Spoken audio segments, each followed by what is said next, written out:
नमस्कार दोस्तों। दोस्तों, किसी भी लोकतंत्र की मजबूती और सुशासन की नींव ईमानदारी, पारदर्शिता और जवाबदेही पर टिकी होती है। लेकिन जब सार्वजनिक पदों का दुरुपयोग निजी लाभ के लिए होने लगता है, तब भ्रष्टाचार न केवल प्रशासनिक दक्षता को कमजोर करता है, बल्कि नागरिकों के विश्वास को भी गहरा आघात पहुंचाता है। अब इसी चुनौती से निपटने के उद्देश्य से भारत में भ्रष्टाचार निवारण अधिनियम 1988 को लागू किया गया, ताकि लोक सेवकों पर रिश्वतखोरी और शक्ति के दुरुपयोग पर प्रभावी नियंत्रण स्थापित किया जा सके। लेकिन समय के साथ ये अनुभव हुआ कि जहां एक और भ्रष्टाचार पर सख्ती जरूरी है, वहीं दूसरी तरफ ईमानदार अधिकारियों को बिना किसी भय के और बिना किसी प्रताड़ना के वो अपना काम कर सके, इस बात को सुनिश्चित करना भी उतना ही जरूरी है। तो इसी संतुलन को साधने के उद्देश्य से 2018 के संशोधन के माध्यम से इस भ्रष्टाचार निवारण अधिनियम 1988 में धारा 17A को जोड़ा गया। इसके तहत किसी भी लोक सेवक के विरुद्ध जांच या अन्वेषण प्रारंभ करने से पूर्व किसी सक्षम प्राधिकारी की अनुमति को अनिवार्य किया गया। यहाँ पे अनिवार्य शब्द जो है वो बहुत ज्यादा महत्वपूर्ण है, आपको ध्यान में रखना है। अब ये जो प्रावधान है, वो एक तरफ भ्रष्टाचार से लड़ाई और दूसरी तरफ प्रशासनिक स्वतंत्रता, इन दोनों के बीच में एक संवेदनशील संतुलन स्थापित करने का प्रयास करता है। लेकिन हाल के कुछ समय में हमने ये देखा कि धारा 17 काफी ज्यादा विवादों के घेरे में रहा था। तो इस वजह से इस विवाद को सुप्रीम कोर्ट ने संज्ञान में लेते हुए अभी हालिया इस धारा 17A के विवाद पे सुप्रीम कोर्ट ने एक स्प्लिट वर्डिक्ट दिया है। दरअसल हुआ ये कि सर्वोच्च न्यायालय की 2 न्यायाधीशों की पीठ ने इस अधिनियम की धारा 17A की संवैधानिक वैधता पर अपने डिसीजन जो दिए हैं, वो अलग-अलग दिए हैं।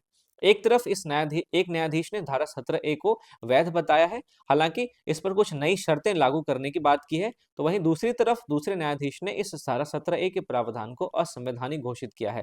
तो दोस्तों, आज हम इसी अधिनियम के बारे में बात करेंगे, हम इसी धारा 17A के बारे में बात करेंगे।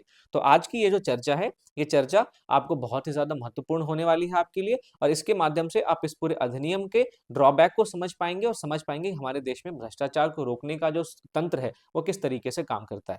तो आई एम योर दोस्त Rahul Sharma and I welcome you all to Rahul Sharma education.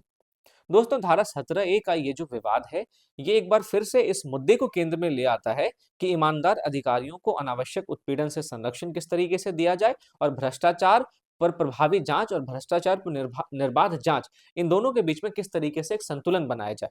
तो हम सबसे पहले बात करते हैं भ्रष्टाचार निवारण अधिनियम 1988 के बारे में। लेकिन उससे पहले अगर आपने वीडियो को लाइक नहीं किया है तो लाइक कर दीजिए, चैनल को सब्सक्राइब नहीं किया है तो सब्सक्राइब कर लीजिए।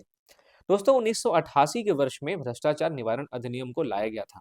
इसको संथानम समिति की सिफारिशों के आधार पर लाया गया था, इसको आपको ध्यान में रखना है। और इस अधिनियम को लाने के पीछे का उद्देश्य ये था कि सार्वजनिक जीवन में जो कोई अधिकारी भ्रष्टाचार करते हैं, उस पर कठोर दंडात्मक नियंत्रण लगाया जा सके।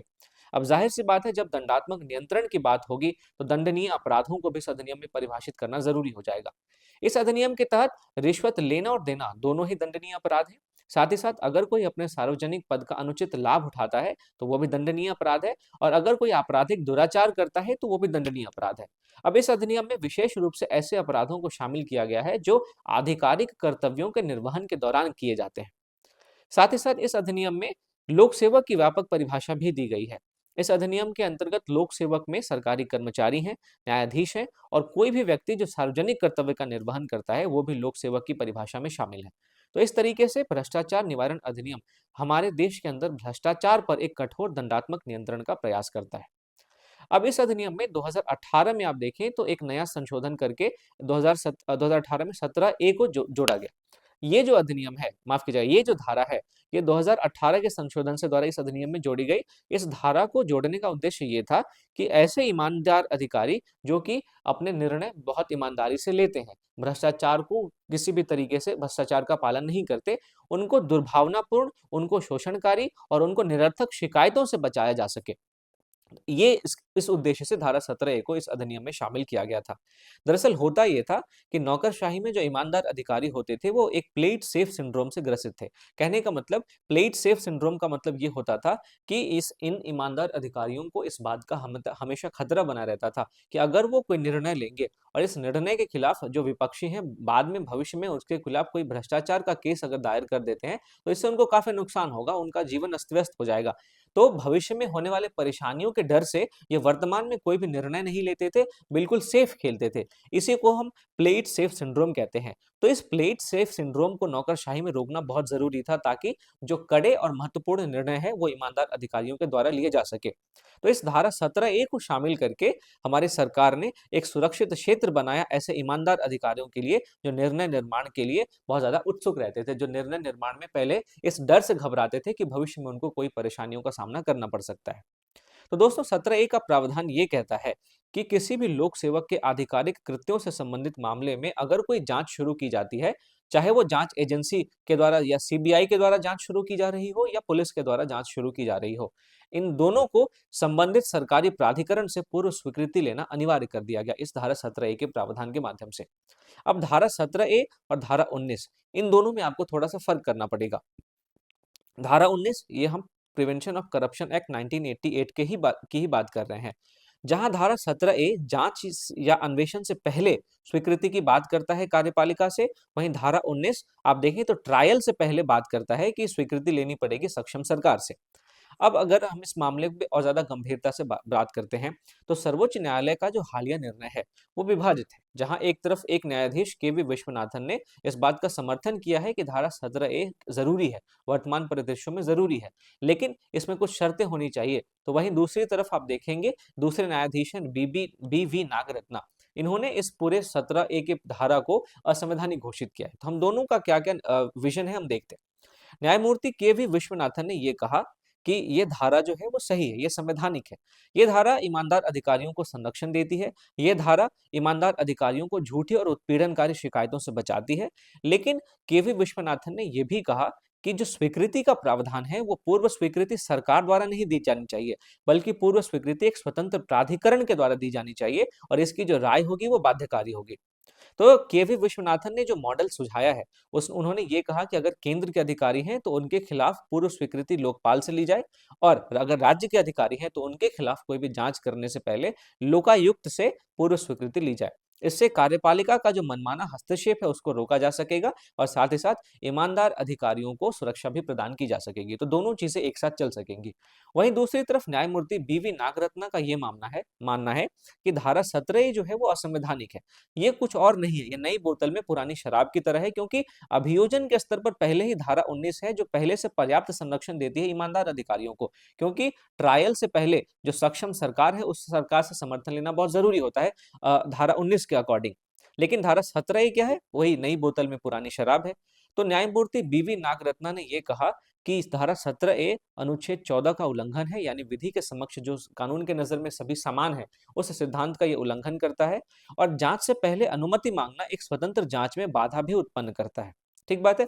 तो न्यायमूर्ति बी.वी. नागरत्ना का ये स्टैंड था। अब इसके मामले में हम ये समझे कि पहले भी 2-3 ऐसे सुप्रीम कोर्ट के जजमेंट्स हैं, जो कि इस मामले पे और ज्यादा स्पष्टता देते हैं। दरअसल विनीत नारायण बनाम भारत संघ मामले में सुप्रीम कोर्ट ने जो पहले सिंगल डायरेक्टिव का प्रोविजन था, जिसके माध्यम से जो सरकार थी वो कुछ वरिष्ठ अधिकारियों के लिए पूर्व स्वीकृति के माध्यम से क्या करती थी, अनिवार्य कर देती थी। कहने का मतलब कि जो उच्च स्तर के अधिकारी हैं, उनके खिलाफ अगर आपको जांच करना है, तो आपको सरकार से पूर्व स्वीकृति लेनी पड़ेगी और निचले स्तर के कर्मचारियों के खिलाफ जांच करने के लिए आपको कोई पूर्व स्वीकृति अनिवार्य नहीं है। तो इस प्रावधान को विनीत नारायण बनाम भारत संघ मामले में सुप्रीम कोर्ट ने निरस्त कर दिया, जो सिंगल डायरेक्टिव का प्रोविजन था। न्यायालय ने यह कहा कि अगर कुछ वरिष्ठ अधिकारियों के लिए पूर्व स्वीकृति अनिवार्य कर दिया जाएगा, तो एक मनमाना संरक्षित वर्ग तैयार होगा जो सरकार के लिए काम करेगा। इसके अलावा पूर्व स्वीकृति के प्रावधान से निष्पक्ष जांच में बाधा भी उत्पन्न होती है और यह अनुच्छेद 14 का उल्लंघन है, जो कानून की नजर में सबको एक समान मानता है। वहीं दूसरा केस है डॉक्टर सुब्रमण्यम स्वामी बनाम सीबीआई निदेशक 2014 का केस। इसमें जो डीएसपीई अधिनियम 1946 है, जिसके माध्यम से सीबीआई को गठित किया गया, उसकी धारा 6A को निरस्त कर दिया गया। उसमें प्रावधान ये था दोस्तों कि संयुक्त सचिव या उसके ऊपर के अधिकारियों की जांच के लिए केंद्र की स्वीकृति आवश्यक थी, लेकिन उसके नीचे के अधिकारियों के लिए केंद्र की स्वीकृति की जरूरत नहीं थी। तो न्यायालय ने यह कहा कि ये जो वर्गीकरण है कि संयुक्त सचिव या उससे ऊपर के अधिकारियों की जांच हेतु पहले स्वीकृति केंद्र से लेनी पड़ेगी और उसके नीचे के अधिकारियों के लिए नहीं लेनी पड़ेगी, ये वर्गीकरण तर्कहीन है।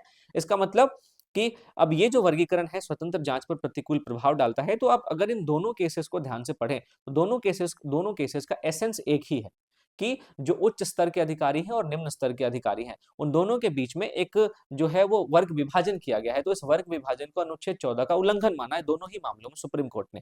तो इस तरीके से हम ये देखते हैं दोस्तों कि हमारे देश में एक प्रणालीगत सुधारों की ज़रूरत है। इस पूरे मामले को हम देखें या फिर सुप्रीम कोर्ट के जो डिसीजंस हैं उसको देखें, तो हमें अपने देश के अंदर कुछ प्रणालीगत सुधारों की आवश्यकता ज़रूर महसूस होती है। जैसे भ्रष्टाचार के मामलों का तुरंत निपटारा हो, इस बात की हमारे देश में आवश्यकता है। एक प्रतिरोधक प्रभाव भी उत्पन्न हो, ये भी ज़रूरी है। लेकिन झूठी और दुर्भावनापूर्ण शिकायतों पर एक दंडात्मक प्रावधान की भी ज़रूरत है और जाँच एजेंसियों की संस्थागत स्वतंत्रता भी ज़रूरी है। तो इन सब के बीच में हमें एक संतुलन लेकर चलना पड़ेगा। हमें अपने देश में भ्रष्टाचार मामलों का त्वरित निपटारा भी करना पड़ेगा। लोग भ्रष्टाचार ना करें, इसके लिए एक प्रतिरोधक प्रभाव भी डेवलप करना पड़ेगा और अगर कोई किसी ईमानदार अधिकारी के खिलाफ झूठी शिकायत करता है, तो उस झूठी शिकायत के खिलाफ दंडात्मक प्रावधान भी देने पड़ेंगे और साथ ही साथ किसी अधिकारी के खिलाफ जाँच एजेंसियों को संस्थागत स्वतंत्रता भी देनी पड़ेगी ताकि भ्रष्टाचार के मामलों का निष्पक्ष जाँच हो सके। तो दोस्तों इस तरीके से हम इस निष्कर्ष पे पहुंचते हैं कि धारा 17A पर सर्वोच्च न्यायालय का जो ये विभाजित निर्णय है, वो ये स्पष्ट करता है कि सुशासन का मार्ग ना तो किसी अधिकारी के वर्ग को अंधा संरक्षण देने में है, ना ही किसी जांच एजेंसी को निरंकुश जांच की स्वतंत्रता देने में, बल्कि सुशासन तब सुनिश्चित हो पाएगा जब एक स्वतंत्र संस्थागत नियंत्रण होगा, जब त्वरित न्याय मिलेगी और जवाबदेही, इन तीनों के बीच में एक संतुलन होगा। तभी जाके हम अपने देश में सुशासन की स्थापना कर सकते हैं। तो इस पूरी चर्चा के आधार पे मैं उम्मीद करता हूँ कि आपने जो भ्रष्टाचार निवारण अधिनियम है और उसकी धारा 17A ये किस तरीके से एक विवाद को पैदा करती है, किस तरीके से सुप्रीम कोर्ट का इस पे क्या स्टैंड रहा है, जो पहले के केसेस है उसमें सुप्रीम कोर्ट ने क्या स्टैंड लिया है, इन सबको आपने समझा होगा। और अगर आपने इस पूरे डिस्कशन को ध्यान से सुना है, तो आप इस यूपीएससी के मेंस का क्वेश्चन लिख के मुझे आंसर राइटिंग वाले मेरे ग्रुप में पोस्ट कर सकते हैं। सवाल है कि भ्रष्टाचार निवारण अधिनियम 1988 की धारा 17A ईमानदार अधिकारियों को संरक्षण देने और भ्रष्टाचार की स्वतंत्र जांच के बीच संतुलन स्थापित करने का प्रयास है। सर्वोच्च न्यायालय के हालिया विभाजित निर्णय के आलोक में इसका विश्लेषण कीजिए। तो दोस्तों अगर आपको इस सेशन का पीडीएफ चाहिए तो मेरे Telegram channel Rahul Sharma current affairs को जरूर ज्वाइन करें। वहां पे इसका पीडीएफ आपको बिल्कुल फ्री ऑफ कॉस्ट मिल जाएगा। इसके अलावा जाने से पहले दोस्तों लाइक करना ना भूलें। चैनल को सब्सक्राइब नहीं किया है तो सब्सक्राइब जरूर करें और अपने दोस्तों में शेयर भी करें। तो अब मिलता हूं आपसे अगले टॉपिक के साथ, तब तक के लिए थैंक यू फॉर वॉचिंग।